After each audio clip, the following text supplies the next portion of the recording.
Hey guys, basically, as you can tell, I'm back for a bit. I've not been here like I think I mentioned in my other videos because I did start working and stuff.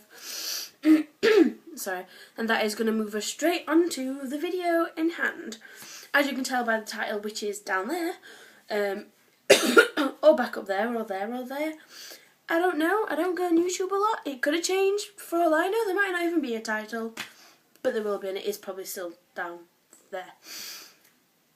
Anyway, as I was saying, as you can tell by the title, this is a video on getting a job. Now, I'm not trying to boast and say, oh, I've got a job, you've got to listen to me. Oh, I'm the queen of jobs. No, I'm not. This is my first job, and yeah, that's all I've got to say about my job, let's just say that. But these are my tips on how to get a job.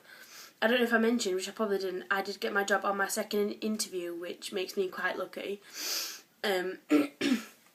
So yeah, I'm just going to start. Basically, there's 4 different parts to this video, so I'm going to get into it quickly. Okay, the first part is where to look. I found that it was quite difficult to find places where to look because basically where I live, there's only takeaways around basically, and I didn't really fancy working in a takeaway.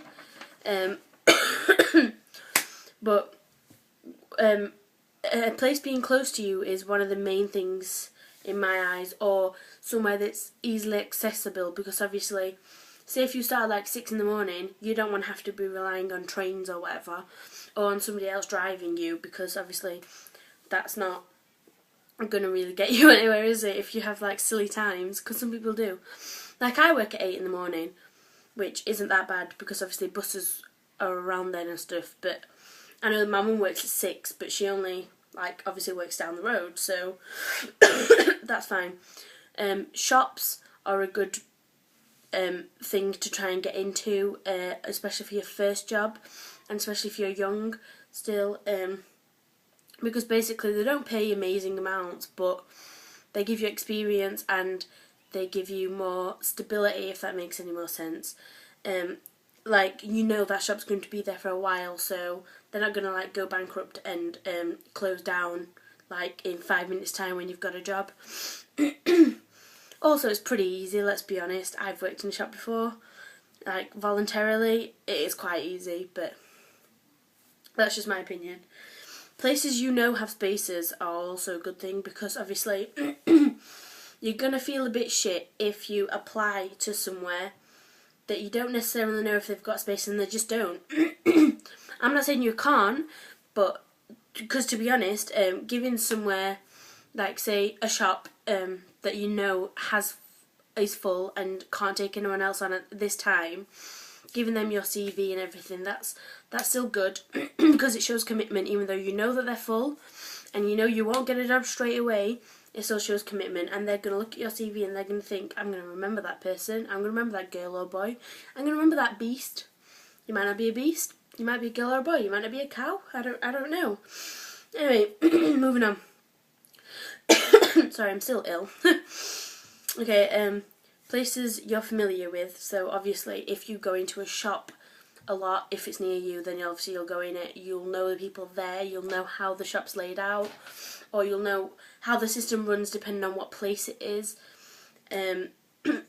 Also, the last bit on this bit is somewhere you're qualified to work. Because as silly as that sounds, you've got to think about what you will need to work there. I'm on an apprenticeship because I don't have the qualifications that I need to have the job that I'm in. So I'm on an apprenticeship to get the skills, so then I can get higher and higher and higher, and then obviously I'll be qualified in those kind of things for that job. So if I want to move into a different job when I'm done with my qualification, then I can. At least I can get further than I would have without it. So yeah, qualifications are a big thing, which is why you should focus in school. Unlike me, unlike a lot of people I know, unlike all kids for the rest of their lives, probably. Second part to this video is applying for jobs. Basically, the main thing is you need your CV, obviously. I'll speak more about the CV, but yeah, you need your CV. A covering letter is good because it shows that you've noticed that the job's advertised somewhere, or that you're just applying for it just because you want to work there, basically. and it's a little tiny introduction to you and why you want the job basically, and why you think you're good for that job. Highlighting your positives, that's a big thing as well on your CV, on applying, sorry. But sorry, that is a big thing for applying for jobs too, because obviously you don't want to go tell them, oh, I'm late sometimes, like to college or whatever, or I'm a bit tired sometimes, I don't really focus in the mornings. You don't want to say stuff like that, because they're not going to want you to work there. You've got to tell them the things they want to hear, basically. It's not lying, don't ever lie on a job application, but yeah, just tell them the very, very good things about you and try and dim down the bad things. Also, that's your chance to be vain. To make everything about you, obviously, because it's your job, not anybody else's. So it's your time to shine, basically. It's your time to show everyone what you're capable of, who you are, basically. And it's your turn to introduce yourself. So just remember that. For CV, I've basically already covered my first point, which was tell them about you, obviously in the applying bit.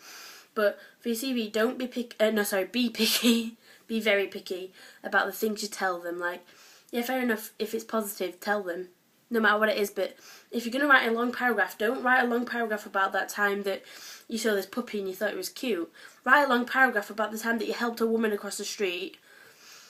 Like, I don't think they're, like, very good examples, but you kind of get what I'm saying. Also, one good thing that got me the job, basically, was I had volunteering on my CV. That's because, obviously, I did volunteer, and volunteering is a good thing because it shows that you are willing to work without being paid, and it shows that you are willing to give a service, again, without getting anything back. If you know what I mean. Like, I volunteered for 2 years, and obviously it's a volunteer job, so you didn't get paid, and like that was fine with me. And I still volunteer now, but yeah, so volunteering is a massive yes for CVs. Okay, the fourth bit. Sorry that this is being rushed. I'm already nearly 8 minutes in. The last bit, an interview. I'm just going to throw out some things. Basically, you need eye contact, you need correct clothing, you need, a big thing, you also need to plan your journey. Like, I had no idea where my job is now, but when I was going for the interview, I had no idea where it was. So the day before, I googled it, and me, my fiance, my best friend, went to go find it. And it's also good to time it as well, and try and go the time that your interview is or the time that you'd start, because obviously that's a big thing. Another thing, stay hydrated. I know that sounds silly, but you know, as you can tell, I didn't stay hydrated, and now I can't speak properly. But but yeah, you know, like people tell you for exams, bring a bottle of water with you. Not to your interview, but like drink something before you go in or whatever. Eat breakfast and get enough sleep. I'm putting these together because they both help you focus. They both help you be awake. Yeah, they both help you. They both help wake you up, and they make you look more awake, even if you're not. Smile and be friendly. 2 massive, massive things, along with eye contact. They are huge things when it comes to interviews, because if you're not giving eye contact, you're not smiling, you're not looking friendly, then nobody's going to want to hire you. Really, if you're just looking all gloomy and depressed and like you don't want to be there, then they don't want you there, basically. If you don't want to be there, they're not going to hire you. That's just, it's ridiculous. I'm sorry, but it is. Like, if I'd have walked into my interview like this and answered all my questions like this, not even looking at you, because obviously I'm not interested in what you're saying, because I don't want you to hire me, really. I'm not going to get hired, am I? Let's be honest, you don't have to be the happiest person in the world, but you've got to at least act like it. Anyway, I'm sorry that this was so rushed and so long at the same time, but they are my tips on getting a job and whatnot, so I guess I'll see you guys later. Also, I want to say a quick well done to all the other YouNowers. I hope to see your videos, well, more of your videos very, very soon. Thanks for watching. Bye.